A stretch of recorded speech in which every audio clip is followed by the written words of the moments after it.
Welcome back here to the show. College football. She is here. He is here. And that means so is Cole Thompson. Our friend is here from SEC Unfiltered. Cole, good to talk to you again. Let's start with the bomb that was thrown out in Lincoln this week, a few days ago. Matt Rule saying, hey, we're the NFL in the Big Ten now that we're 18 teams, and the SEC is beneath us. I'm just going to drop that bomb on the show to start and let you go. So it actually was said at Big Ten Media Days in Indianapolis. But on top of that, it wasn't just that of what he said. So the whole premise was we believe that we should have 4 college football teams in the playoff every single year. Automatic bid, we're going to go ahead and just lock it in because we are the conference that is most like the NFL. And when you hear his reasoning behind it, there are some positives here. So let's start with the fact that the NFL is not regional, it is global, it is national, it's everywhere across the country. And the SEC is not. The SEC is all in the southern region. The most northern you're going to go is Missouri at this point. And so you're all on either 2 time zones, Central or Eastern, where in the Big Ten, you have now games in Eugene, Oregon, and Seattle, Washington, and Los Angeles, California, and Piscataway, New Jersey, and State College, Pennsylvania, and in the middle of Bloomington, Indiana. So it's a lot like that sense. And also, the weather conditions drastically change. So what you see in the early part of September won't be there by the time that you're playing in week 13 in November. So on that sense of the word, I completely understand where Matt Rule comes from in the NFL dialect. Here's where things go south pretty fast. And I made sure to do a bunch of research on this if I was going to call out Matt Rule because I didn't want to be disrespectful. In the history of college football since 2014 with the college football playoff, there is no sensibility or credibility that says the Big Ten is on the same level as the SEC. In a 12-team playoff era, both teams would have had 29 teams represented, though the SEC would have had 9 different teams make the college football playoff, while the Big Ten would have had 5. In the 4-team playoff era, the Big Ten had 9 teams, only 3 represented when the SEC had 12 teams represented. The SEC had a winning percentage in the 4-team playoff of 71%. They also won the most national titles. The Big Ten won 2 national titles, and there was only 3 teams that ever got in, including Michigan State, not Penn State. They have more first-round picks. They've never had the number 1 overall recruiting class. They've had 48 top 10 recruiting classes since 2014. The Big Ten has had 19. The SEC has spent 119 weeks as the number 1 squad on the AP poll. The Big Ten has had 9 weeks as the number 1 squad, and that's between 2 schools. Only 2 schools. The ACC actually has more weeks as the top team in the AP poll than the Big Ten. And on top of all of that, let's just throw out the fact of All-Americans. You have more All-Americans in the SEC over the last 4 years than the Big Ten has over the last 10. So in no dialect, sense, or form is there a conversation to be had that, yes, the Big Ten is at the same level as the SEC. And I'm all for saying that, yes, you can have 4 teams in, but the SEC then gets 6. And if the SEC gets 6, well, then what you're hoping for is that somebody from the ACC ends up corroding and they just fall apart. And then the Big 12 gets 1 representative and the Group of 5 gets 1 representative. Or you got to continue with the expansion that I don't think anybody wants. So 4 qualifying teams, in my opinion, with the current model that we're looking at, is a lot like just handing out a participation trophy to the kid that was batting 9th on the roster and went 0 for 4 because if you want the same representation as the other program that does have really qualified teams and teams that are on the come up, which again, final point, whenever you throw in but Oregon and Washington, I'll throw it right back in your face and say, but Texas and Oklahoma. And I promise you, if I included them into the rankings, it would have been an even worse bloodbath compared to the Big Ten. Certainly, Oklahoma has carried its water pretty well. Now they've got to adapt to the SEC, and Texas looks like they're in a better place today. Question I have for you is right now at the top of the polls, looks like there's 2 teams that are vying for that number 1 spot. You have Georgia and you have Ohio State. We hear from Ohio State former coaches such as Urban Meyer and Jim Tressel that they've never seen that much talent on a single team. Each one of those guys, of course, is the national title winner. What are your thoughts when you look at trying to rank Georgia versus Ohio State versus Georgia? Yeah, I have Ohio State at 1. I do. I mean, and you kind of just brought it up, especially, Mike. It's look at the talent. Find the flaw. Like find the flaw. It's like literally finding a piece of hay in a needle stack where you're just getting poked and prodded by every national media outlet saying that you're good at your job. Like that's what you have with Ohio State, because it would be one thing to say, oh, well, we're just bringing back Tyreek Williams or JT Tumalau or Denzel Burke or Donovan Jackson or Emeka Ibuka or Travion Henderson or Jack Sawyer. They're all back. Like every single one of them said, no, this is not the way that we play football in Columbus, Ohio. This is not Buckeye brand. We're going to be back. You got the top 5 recruiting class, including the #1 recruit in the country in Jeremiah Smith. On top of that, after Julian Saying saw that Kalen DeBoer was coming to Tuscaloosa, he hightailed it out of there. So you got the #1 recruit at quarterback in the country. And if that's not enough, you didn't need him. You did it, but you said, hey, Caleb Downs was an All-American as a freshman, and he wanted to go play for the University of Georgia, but they're not going to let him take any offensive snaps. We'll give him 5 a game and make him an All-American in Columbus. And we play a defense underneath Jim Knowles where the safety position is so progressively prominent that it doesn't really matter where you line him up. He's just going to be on the field and making plays. You also bring in Quinshon Judkins, the running back from Ole Miss, who was an all SEC runner 2 years in a row. And you got 5 quarterbacks to pick from, all of which were either starters or 4-star talents when they were coming out of high school.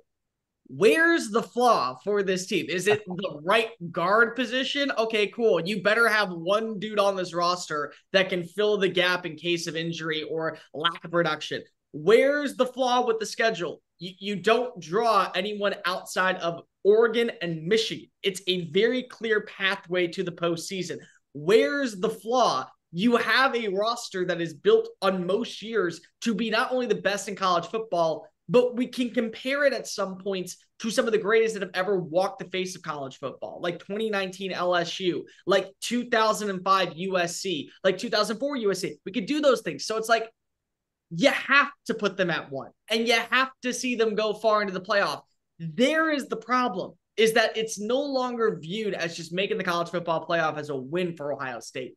It's like, you got to go to the national championship. And if you lose, well, how do you lose in the process? Is it a game-winning field goal like we saw 2 years ago against Georgia? Or is it a bloodbath against Georgia? But going into the year, it's hard to put Ohio State anywhere else but #1.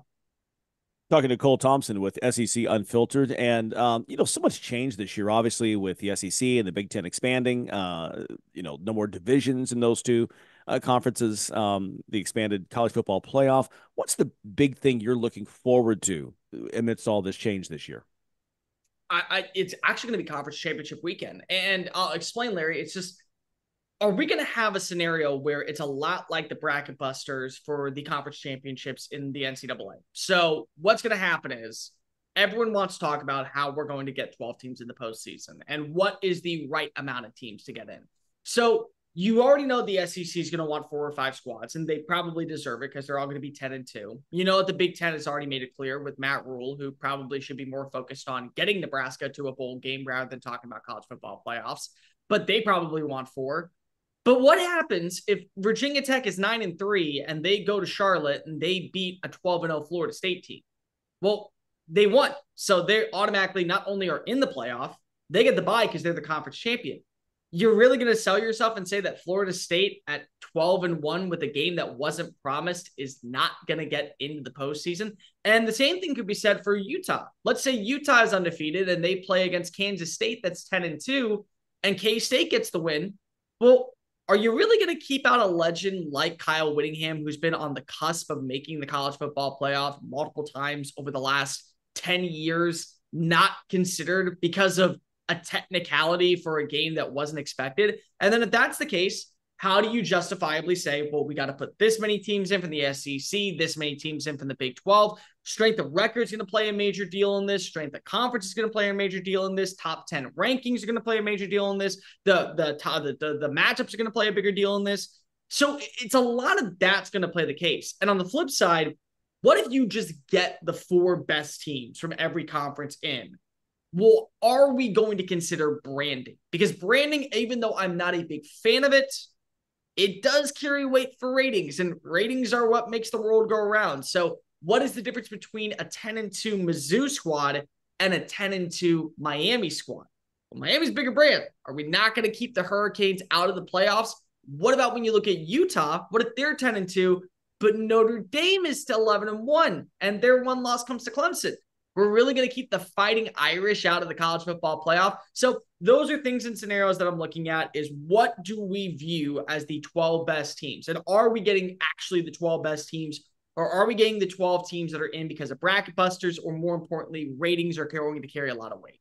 Oh, you cannot say Notre Dame doesn't make the playoffs without giving producer Tony a couple seconds. There's a tear running down his face, and it's just it's here it is, the preseason. But let me ask a question on that, because I think the interesting thing isn't that going to be part of what drives these ratings? And I think some of the scenarios that you have laid out is why I believe it will go to 16, and then that will be the I think it'll actually out earn the NCAA basketball tournament.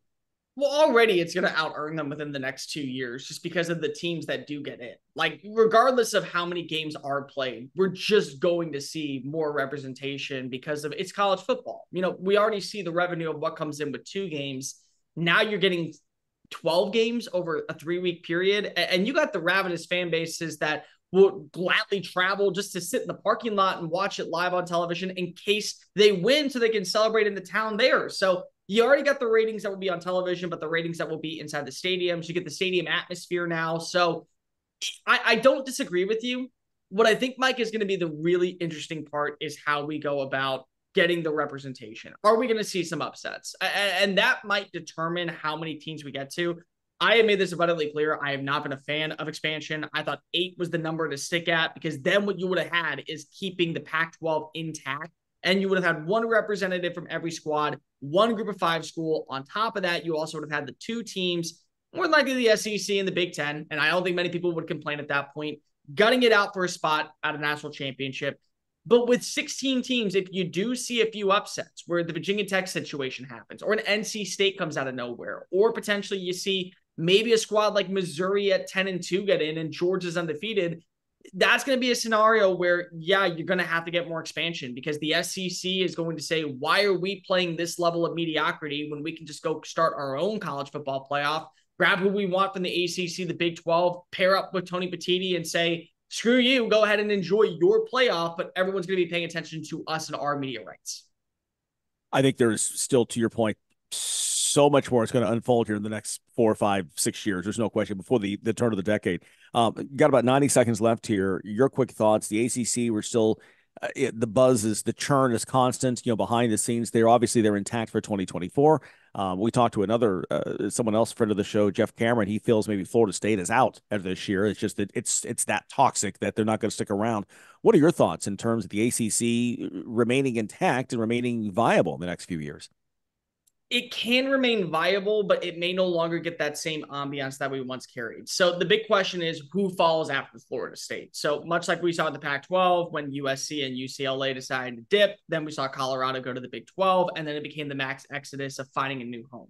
Well, if Florida State dips, does Clemson follow right behind? And if that's going to be the case, what about the North Carolina schools? You have the 3 that are very prominent. Basketball still is going to carry a lot of weight. So does Duke and UNC stay, but does NC State leave? Does potentially Georgia Tech see an opportunity to get paid a little bit more to be the lackluster squad and go back to the SEC for the first time in 60 years? What about schools in the Big Ten area that are Boston College, Syracuse? Do they depart, maybe join the Big Ten? So that'll be the really interesting part. The other part that I think will be really fun to see is how do they replace it? Do they join forces with like somewhat of an alliance? Do they follow the pathway of what was supposed to be a few years ago? Do they just say, hey, we're going to bring in the Sun Belt, and that becomes a new conference in the way that you view the Pac-12 joining with the Mountain West, and that becomes a new conference, and you get representation, but now it opens up the playing field for more squads from the Big Ten, more squads from the SEC, and potentially even more squads from the Big 12 to get representation in the 12-team playoff. Well put. We will leave it there. We could talk to you for hours, but always one of our favorite guests. Cole, always good to talk with you, man. Enjoy the season, and we look forward to talking to you here in a few weeks. Anytime, guys. Thanks for having me. Appreciate you. All right, man. Cole Thompson, friend of the show. Again, he's with SEC Unfiltered. Be sure to check him out. Love his takes.